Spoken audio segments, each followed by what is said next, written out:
The wine glasses clinked. Laughter erupted. Music pulsed against the wooden walls of the cabin as if the entire place had been rented for some grand family reunion. Except it hadn't. It was mine. Before we begin, drop a comment and tell us, where are you from and from which city you're watching our videos? And after watching the whole video, don't forget to tell us what would you do in this situation? Be honest. Tell me in the comments below. We read every comment. Let's begin. My phone buzzed nonstop with notifications.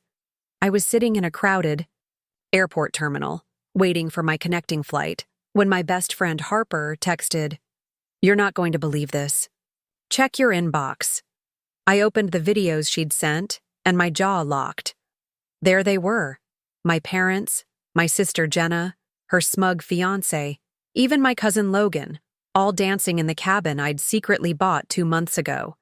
The same cabin they had mocked me for even considering. In the first video, Jenna twirled around, holding a champagne bottle. "Finally, a place worth celebrating in. Too bad it isn't hers," she sneered, and the others roared with laughter. I gripped my phone, so hard my knuckles went white. My heart pounded, not from shock, but from a cold, familiar anger. They had done this my entire life. Mocked, dismissed, used me when it was convenient. Now they were parading inside the one thing I kept hidden, the one place I thought was mine, alone. My husband Ethan was on a short business trip only 2 hours away from the lake. I forwarded the videos to him, my fingers trembling but steady with purpose. Within 5 minutes, he called. His voice was calm, but I could hear the storm beneath it. "Tell me this isn't real." "It's real," I whispered. "They broke in. They're celebrating like it's theirs." Silence. Then, a single sentence that made my stomach twist. "I'm driving there right now." I sat frozen in the terminal, earbuds in, watching another video Harper had recorded through the window. My mother raised her glass and said, "At least one of us has the guts to enjoy this place, not like my daughter who wastes her life on pointless dreams." My vision blurred, but I didn't cry. Not this time. Instead, a strange calmness spread through me, because I knew what was about to happen when Ethan walked through that cabin door, and an hour later, he did. Harper's camera caught the moment. The music cut mid-beat. Every laugh turned to silence. Ethan stepped inside, tall, broad-shouldered, his jaw tight, holding up his phone with the forwarded videos still playing. He didn't need to shout. The look on his face was enough to turn their celebration into dread. The slam of the cabin door echoed louder than any music they had been playing. Claire's family froze mid-laugh, champagne glasses half raised. The fire in the stone fireplace crackled, but no one dared to move. Ethan Lawson stepped in, every inch of him rigid with fury. He didn't shout. He didn't need to.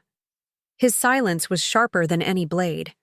In his hand, his phone still glowed, the videos playing on repeat, Jenna spinning in circles, Diane raising her glass, Richard slurring about how his useless daughter would never amount to anything. "Funny party," Ethan said, voice low but cutting through the air.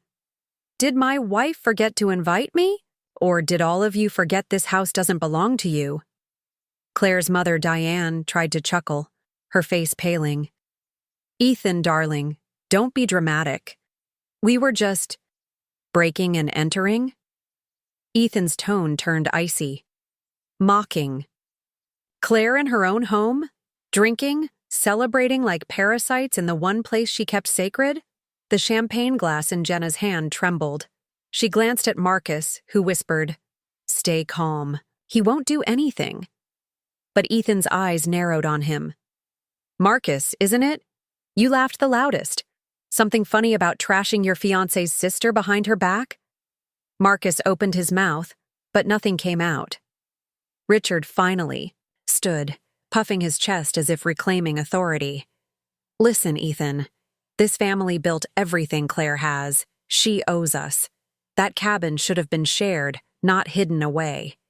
Ethan stepped closer, his shadow swallowing Richard's defiance. Shared? Claire worked day and night for years. Every cent that bought these walls, every nail in this wood, came from her. Not you. And you, he jabbed a finger toward Diane, mock her dreams when she sacrifices more than any of you ever did. Diane's face flushed crimson. She's our daughter. We have a right— No! Ethan snapped, his voice booming for the first time. You have no right. Not anymore. You've humiliated her long enough. You turned her kindness into an open invitation to use her. But this— He swept his arm around the cabin, his voice trembling with restrained rage. This ends tonight. Silence was suffocating. The family stood stiff, guilt written across some faces, denial across others. Claire wasn't there physically, but she felt the scene through Harper's live video. Every word Ethan delivered, every line of truth he dropped, was what she had buried in her chest for years. Jenna finally hissed, "So what? She buys a cabin and suddenly thinks she's better than us? She'll always be the same pathetic girl, begging for approval. She can't erase who she is." Ethan turned, eyes burning into her. "You're right. She can't erase who she is. Loyal, hardworking, stronger than any of you. But she can erase who you are in her life.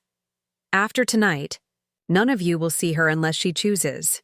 And if you set foot here again, I promise the law will handle it." Logan shifted uncomfortably, muttering, "Come on, Jenna. Maybe we went too far." "Too far?" Ethan barked. "You filmed yourselves mocking her. You broke into her sanctuary and ridiculed the woman who's done nothing but put up with your abuse. Tell me, Logan, was it funny when you watched her mother call her a failure? Did it make you feel powerful? Because all I see are cowards hiding behind each other's laughter." The words landed like punches. Richard's jaw clenched, but his eyes darted to the floor. Diane's lips trembled as though excuses were trapped in her throat. Ethan pocketed his phone and straightened. "Here's how it's going to be. Everyone leaves now. You walk out of here and never step foot in Claire's cabin again. You don't call her, you don't show up uninvited, you don't whisper her name at gatherings unless you plan to speak the truth." "Or what?" Jenna spat, her pride bleeding through her fear. Ethan leaned closer, his voice a venomous whisper. "Or I'll make sure the entire town knows what kind of people you really are. I'll show them every video, every insult, every toast you made at her expense. And when your so-called friends see the truth, it won't be Claire's reputation. Shattered. It'll be yours." The room went dead silent. No one dared to challenge him. Even Jenna, her face twisted with rage, couldn't summon words. Ethan stepped aside, pointing at the door. "Get out." Chairs scraped, glasses clinked back onto the table, coats were snatched from hooks.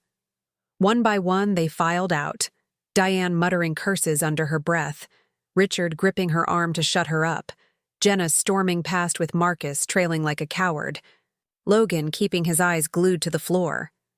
When the last car engine roared to life and disappeared down the winding road, Ethan finally exhaled. He stood in the middle of the wrecked cabin, surrounded by empty glasses and torn confetti, but the silence now was peaceful. He picked up Claire's favorite blanket from the couch, folded it carefully, and whispered into the quiet, "They'll never hurt you again, Claire. Not while I'm here." And miles away in the airport terminal, tears finally streamed down. Claire's face, not from pain this time, but from the relief of knowing that for once, someone had stood for her when her own blood would not. The taxi rolled up the gravel road the next morning, tires crunching against the dirt as Claire finally arrived. The cabin loomed ahead, the soft morning fog clinging to its edges like a secret. For weeks she had imagined walking up to it for the first time as its proud, hidden owner. Instead, her chest burned with the memory of Harper's videos, her family laughing, pouring drinks, tearing into her name as if she were nothing more than a joke. Ethan was already waiting on the porch, His eyes softened the moment he saw her. Step out of the car, suitcase in hand. Exhaustion etched into every line of her face. He came down the steps in 2 strides and wrapped her into his arms before she could even speak. "They're gone," he murmured, his voice steady against her ear, "and they're not coming back." Claire clutched him tighter, the sting in her throat breaking into a sob she couldn't hold back. "I watched every second, Ethan. Every word they said. I thought I'd grown numb to it, but it felt like they ripped something out of me all over again." Ethan pulled back, his hand brushing her cheek. "No, they didn't rip anything out. They just showed their true faces. You still have everything they'll never touch. Your strength, your freedom, and me."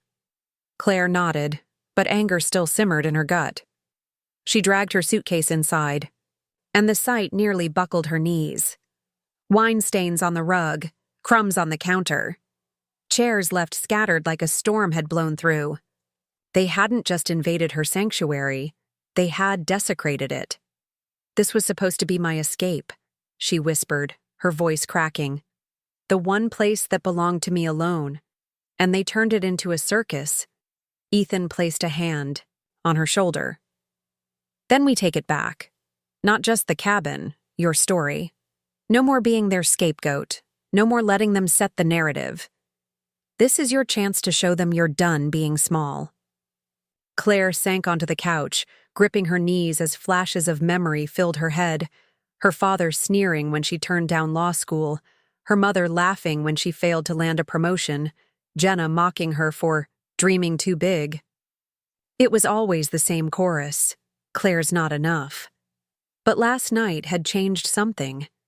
Ethan's voice, steady and fearless, had sliced through decades of their cruelty. He hadn't just defended her, he'd forced them to look in the mirror. "They think I'll crawl back," Claire said finally, her voice steadier. "They've always counted on it, that no matter how bad they treat me, I'll show up, forgive them, let them back in. But not this time." Ethan sat beside her. "Then what do you want to do?" Claire's eyes hardened. "I want them to see they don't own me anymore. I want them to feel the silence of me being gone, the weight of not being able to use me as their punchline. And when they realize I don't need them, that'll be the revenge." Harper arrived a little later, groceries in hand and eyes wide as she looked around the messy aftermath. "Wow, they really trashed the place. I still can't believe you held back and didn't come straight here last night." Claire gave a thin smile. "If I had, it would have turned into a war. Watching Ethan handle it, that was enough." They looked terrified, Harper. For once, I wasn't the weak one in their eyes. Harper squeezed her hand. "That's the thing, Claire. You never were weak. They just made you believe it." For the rest of the day, Claire and Ethan worked side by side. They cleaned the cabin, restoring it to the sanctuary she had dreamed of. Each wine stain scrubbed, each broken glass tossed out, felt like erasing another scar they had left on her life. By evening, the cabin was quiet, golden light spilling through the windows as the lake shimmered beyond the trees. Claire stood at the window, her reflection staring back at her, tired but unbroken. "They'll call," Ethan said from behind her.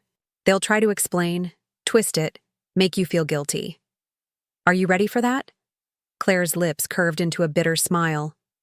"Let them call. This time, I won't answer." Her phone buzzed right then, as if on cue. "Caller ID, Mom." She let it ring.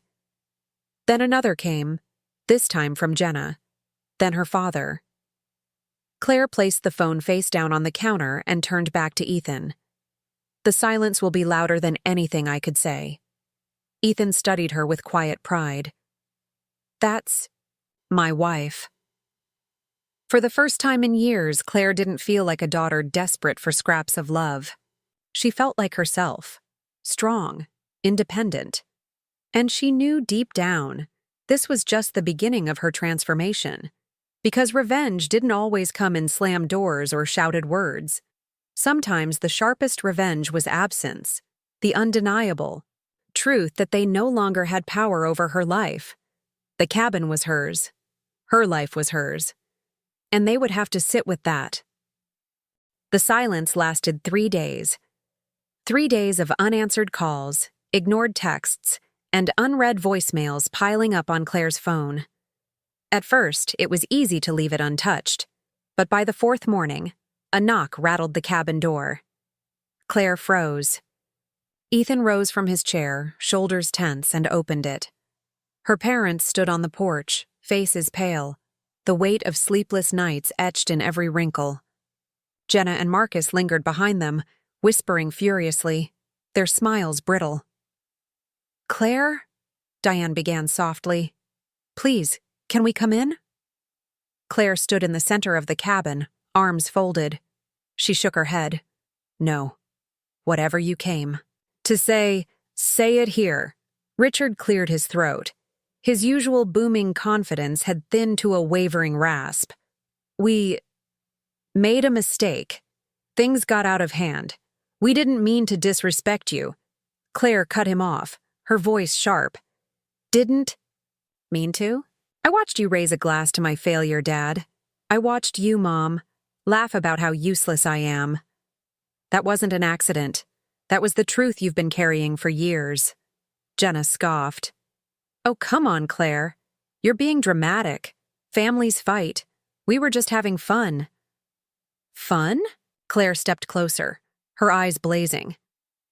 "You broke into my home. You turned it into a stage to humiliate me when I wasn't even here to defend myself. That isn't family. That's cruelty." Diane's voice cracked. "But we're still. Your blood—" "No," Claire snapped, her tone steady and final. "Blood isn't enough. Respect matters. Loyalty matters. And you showed me I'll never have either from you." Ethan's presence behind her was like a fortress. He didn't speak, but his silence was power, his hand resting lightly at her back, reminding her she wasn't standing alone. Marcus tried to chime in, his voice dripping with mock charm. "Look, we all got carried away. Maybe if you just let us—" Claire's laughter cut him like glass, cold, bitter, but strong. "Carried away? You wanted my cabin. You wanted me out of the picture because the idea of me finally having something of my own made you sick. Well, guess what? You don't get a seat at this table anymore." Jenna's eyes narrowed, venom flashing. "You'll regret this, Claire. You'll come crawling back. You always do." But this time Claire's lips curved into a calm smile. "Not anymore. I'm done begging to belong. You don't own me. You never did." The porch went quiet. The Lawson family stood there, rattled, expecting her to cave, expecting the same old Claire who swallowed insults just to keep peace. But she didn't flinch. Finally, Diane's shoulders slumped. Richard muttered something under his breath, and one by one they turned and left. The crunch of gravel under their tires was the sweetest sound Claire had ever heard. Inside, Ethan wrapped his arms around her. "You didn't just stand up to them.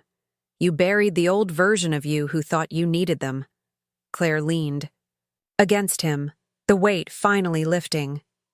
It wasn't about revenge anymore. It was about freedom.